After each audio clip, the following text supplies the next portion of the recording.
Hello and welcome. Today's update is for week ending 23rd of September.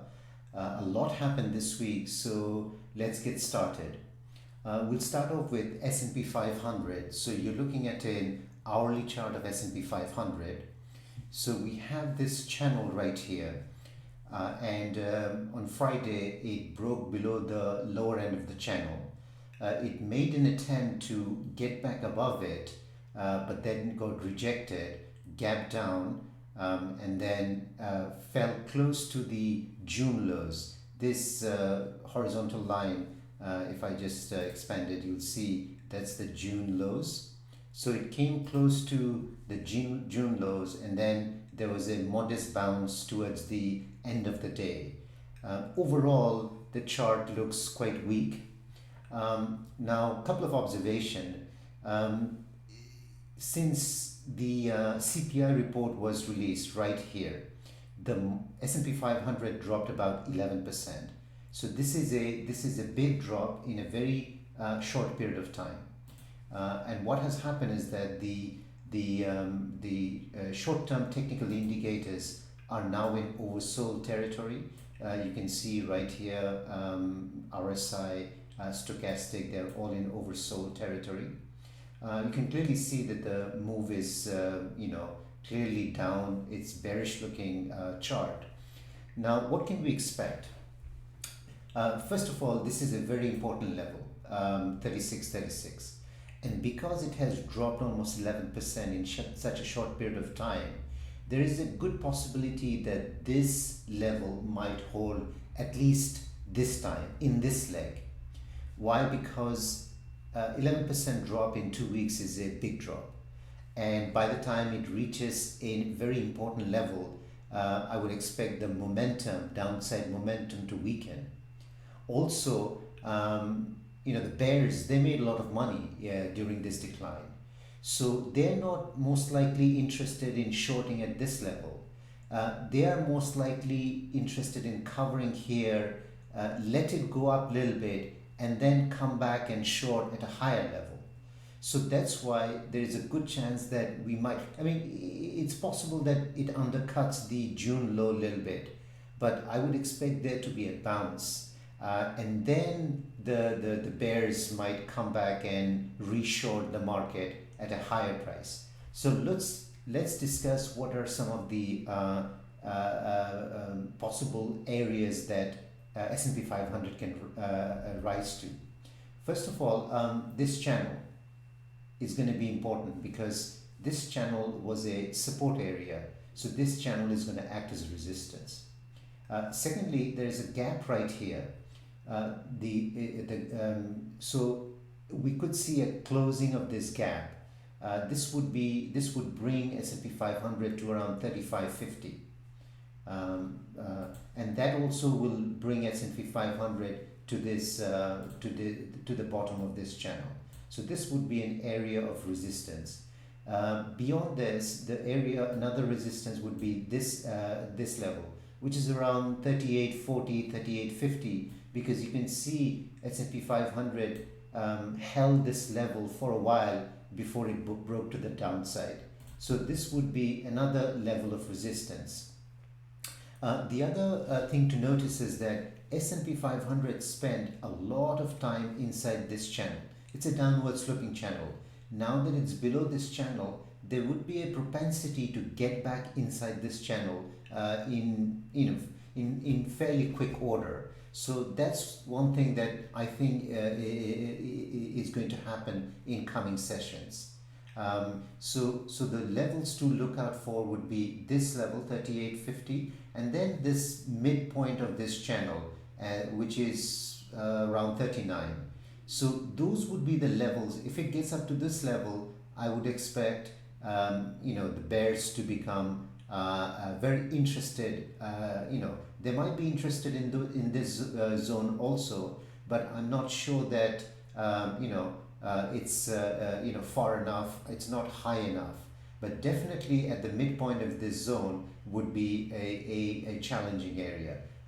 This is also an interesting area. So we'll see how price behaves when it gets to this, if it gets to this level, around 38.40 level. So right now we're around 37. So there would be roughly 150 points to the upside. If we look at SPY quickly, we'll see the same thing. So for SPY, the equivalent figures are 374 would be the gap close level, and then the bottom of the channel is around 376. So 374, 376 would be an area of resistance, and then this level right here, which is around 382. And the midpoint is around 388. You can see it's sloping down, so depending upon when it gets there, it could be lower than that. But we're going to watch this 274.50 to 374.50 to 375 level, and then this level 382 on a near-term basis, because some of the momentum indicators are oversold. So there's a good chance that we could see a bounce and see SPY get back inside this channel. If we look at NASDAQ 100 next, we'll see, so NASDAQ has this downward sloping channel. It had gone to the bottom of this channel and then held on Friday.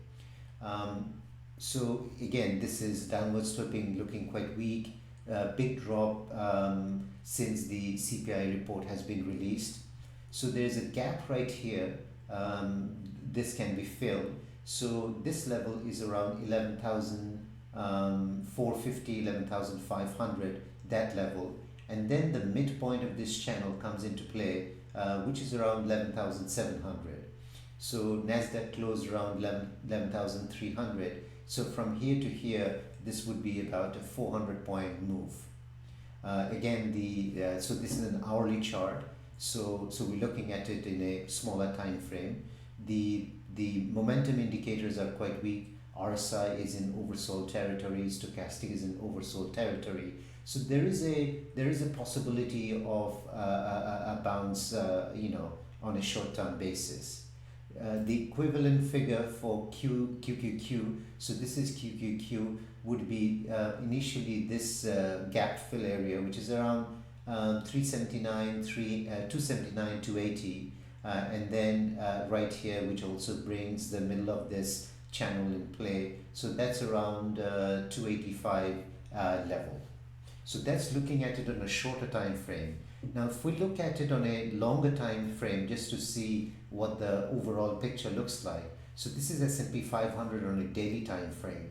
So you can see that it came very close to the June low, and then close a little bit above that level. So it's been falling, quite rapidly from the top to bottom. It's given back pretty much all of the gain. One thing to notice here is that, since reaching this high in mid-August, it's been declining in two phases. This was the first leg, and then there was a bounce, and then this is the second leg. You can see the distance between the first and two legs are similar, which means that this could be a short-term bottom. I wouldn't say that this is the bottom, but the markets tend to move in symmetry. So you can see that the first leg of decline and the second on the decline is pretty much similar. So this might suggest that perhaps this would be a short-term bottom. The other reason is the fact that it has fallen from here to here. It's fallen about over 10% in a very short period of time, and because it's at a critical support area, so there is a good chance that this area could hold, at least for now. Because the bears made a lot of money during this decline. If you consider from all the way down here, they made a lot of money, and they know that S&P 500 is at an important support level. So they are not likely to be. They're not interested probably to short at this level. They would much prefer it to rebound, possibly to around this level, and then try to reshort it. Because after you've made 10% over 10%, you don't want to be too greedy. You want to basically cover your short, let it go up a little bit, and if it gets back up to this level, then maybe you want to get back into the short position. So there's a good chance, I think, we could see a bounce. I'm not saying that it would be, all the way to new highs, but at least it's a dead cat bounce or a short-term bounce you can consider. The other thing is that if you look at the moving averages, so these are the two moving averages. So what we see is that currently the price is well below the moving averages. So whenever you see price move away from the moving averages, there is a propensity to move back towards the moving average. You can see similar instances right here. So it was away from the moving averages, and then there was a bounce. You can see that right here, it had gone away from the moving averages right there. So then there was a bounce. So anytime you see the price moves away from the moving averages, the 20 and 50, I mean, these are like the equilibrium positions. There is a propensity to get back towards the moving averages. So I can see right now it's gone well away from the moving averages. So I would expect there to be some kind of an effort to get back towards the moving averages. You can see the moving averages are coming down. So if it pulls back to around this level, let's say the bottom of this the candle, and then the price comes up, the moving averages are also coming down. So this would be an area which would have resistance, not just horizontal resistance, but also from the moving averages. So that seems to be like a logical place, for the bears to be active again. If we look at SPY, the equivalent, so you can see that SPY did touch the bottom of this channel and close above it. So again, because momentum indicators are weak, look at RSI, it's in oversold territory. Stochastic is in oversold. MACD continues to go down, and it's now approaching this previous low. So there is a chance that we could see a bounce again. The most likely place would be right here, because the moving averages are coming down, and if the price goes up, so this would be an area, they both coincide, so that would be an area we could see the shorts becoming active. If we look at NASDAQ 100, we see similar. It hasn't quite reached the bottom of the channel, so it doesn't have to. Sometimes NASDAQ could make a higher low. Now, I'm not saying that this is the ultimate low right now. There could be another leg down after a rebound, and then at that point, this level could be retested. The June level could be retested, or possibly even go lower. So we have to be open to the suggestion that there could be another leg, and we could see a lower price yet. If you look at the legs, so if you look at it, so the first leg and the second leg, they're kind of similar in magnitude. So that suggests that perhaps this could be a short-term bottom for NASDAQ 100. If we look at QQQ, you can see that it's well above the bottom of the channel. So we could get a bounce here. The moving averages will act as a resistance, and then possibly there could be another leg down. So we'll see how things play out over the next coming sessions. So that's the daily chart for QQQ. If we now move to the bond market, just to see what's been happening, part of the selling is because the yields are backing up. This is the 2-year yield. It closed 8 basis points to 4.21%. So it's getting, it's continuing to move higher.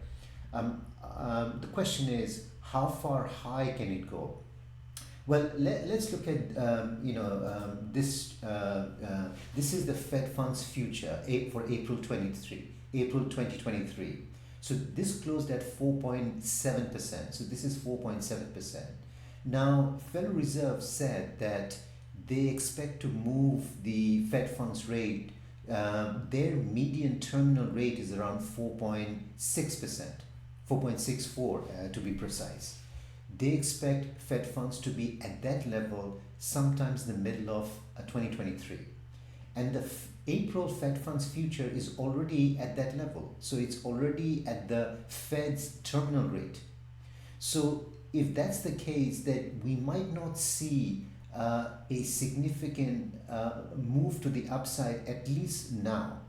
It might sort of hang in there right here until additional data comes in, because right now it's already at the Fed's terminal rate target. So if that's the case, then it should not be going up towards 5%, not now, until, let's say, new data comes in. Well, the new data won't come in until October. So first week of October, we're going to see the employment number, and then the week after that, we're going to see the CPI number. And those, data points would suggest whether or not the Fed funds future go higher. But at the moment, it's already at the Fed's terminal rate. So that suggests that we might start to pause right here. I don't think it's going to come down, at least not until the new data comes in. But we might see a pause in the rates going up, at least in the Fed funds future. If you look at the March 2023, it closed at 426. Now coming back to 2-year, which has been going up, so it closed at 4.20. So 4.2 is roughly 45 basis points below Fed's terminal rate, the median terminal rate. So I wouldn't expect the 2-year to go up to 4.64 level right now, because the Fed's terminal rate target is sometimes 2023. So I wouldn't expect the 2-year to go to 450 or 460, not just yet. So there is a good chance that maybe it goes up another 10-15 basis points, and then it starts to hover around. So we might be coming towards the end of the run on a short-term basis until, let's say, the October, the data points come in. So if that's the case, then we might be able to see some sort of support in the equity market, because the equity market has been going down because the 2-year, the 10-year, all of them have been going up. So if you look at the 10-year, the 10-year actually closed almost 3 basis points. You see, it was up during the daytime. It was up to 3.8 percent, but it closed at 3.69. So again, what I'm thinking is, my thinking is that yes, it has gone up, but if the 2-year kind of slows down from going up further, let's say 2-year, which is at 420, goes up to 430, it would need to be a little bit below the Fed's terminal rate. That's because the Fed's terminal rate target is for middle of 2023, and 2-year is basically now.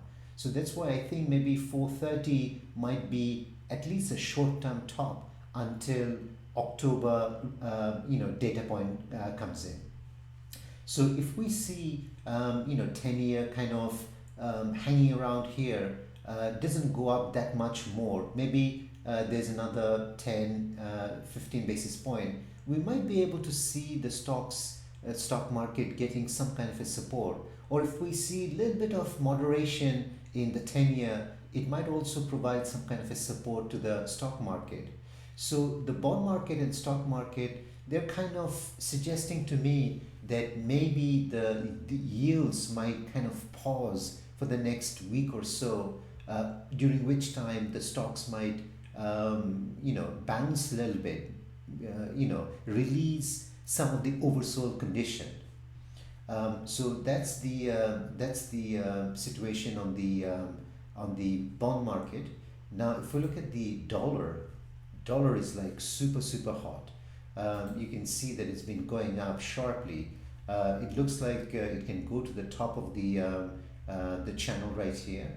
If you look at what's happening to the other currencies, they look terrible. If you look at this is GBP, it fell sharply, and this happened because in the UK, which is where I'm based in, they've announced a massive tax cuts, which market didn't like, and the pound took a massive beating.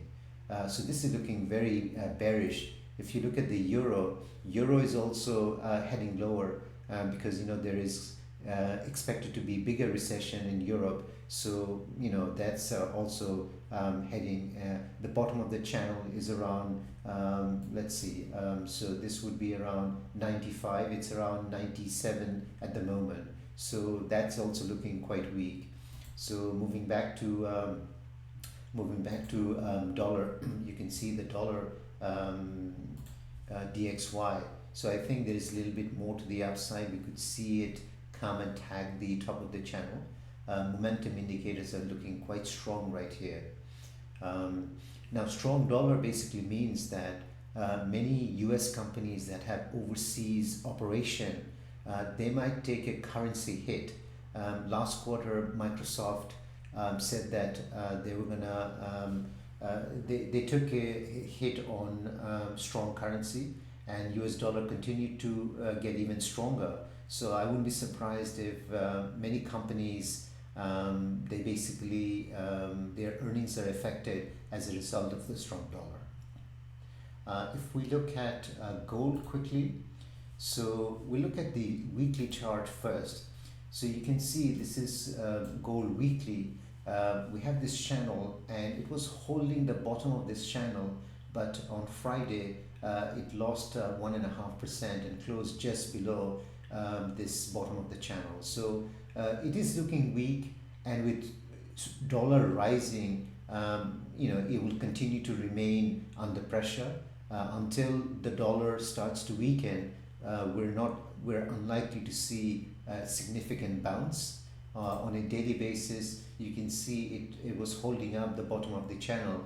Then sometimes it can sometimes it can go a little bit below a support and then bounce back. You can see the MACD hasn't made a new low. RSI hasn't made a new low. You can see that you might say that this is a positive divergence. While price has been making lower low, the momentum indicators haven't. So you might say that this is a positive divergence. We'll see how it plays out. But as long as dollar continues to remain strong, this goal is going to remain under pressure, or we are unlikely to see any significant bounce in gold. If we look at oil, so this is crude oil. You can see that crude oil has been moving lower.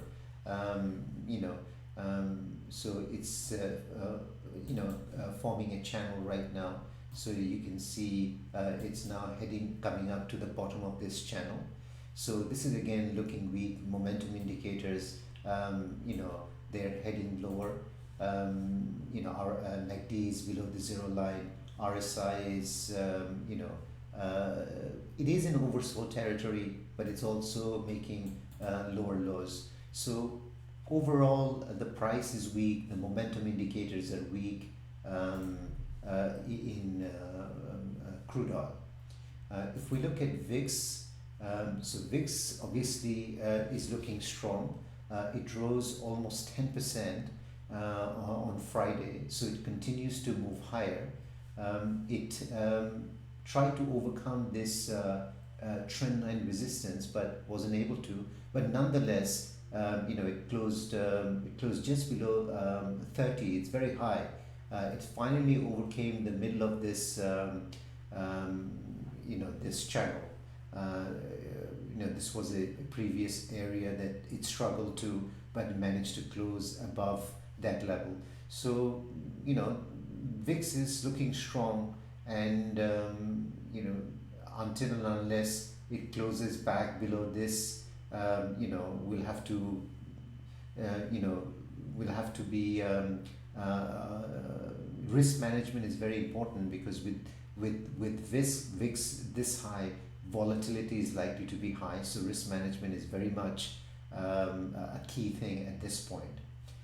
If we look at some of the individual stocks very quickly, this is Tesla. Tesla is now coming to the bottom of this channel, so this would be a near-term support. The momentum indicators are quite weak. MACD, it's still above zero. If it crosses and goes below the zero line, that would not be good. I mean, we don't want to see something like this crossing below. So this is just above the zero. So if it can hold this level and bounce, then maybe it doesn't cross and goes below the zero line.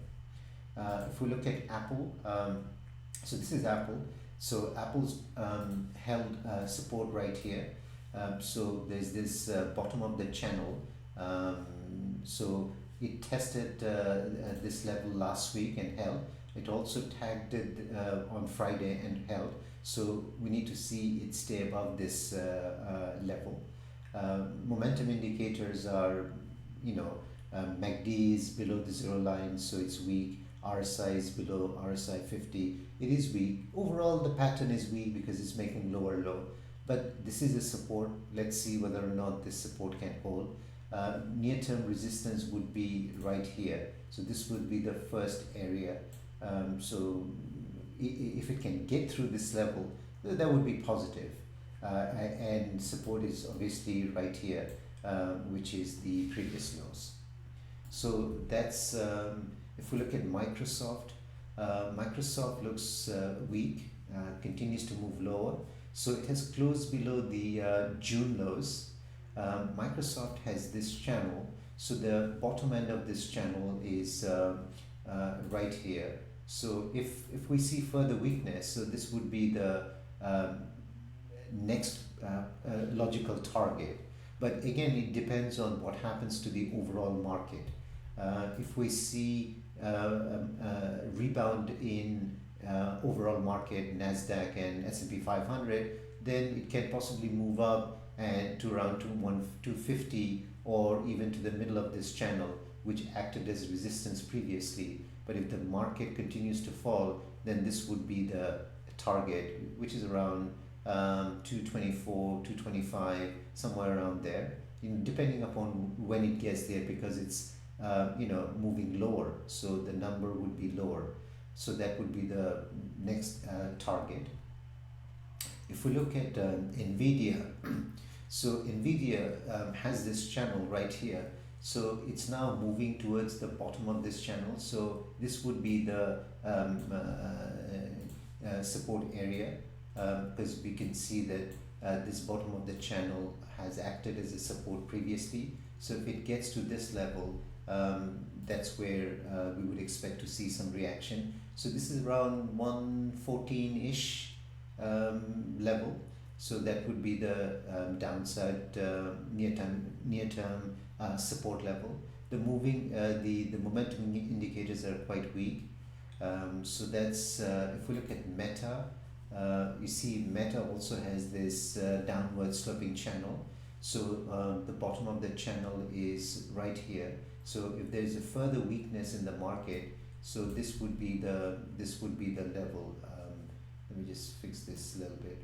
So this would be the level. So Meta is also looking weak.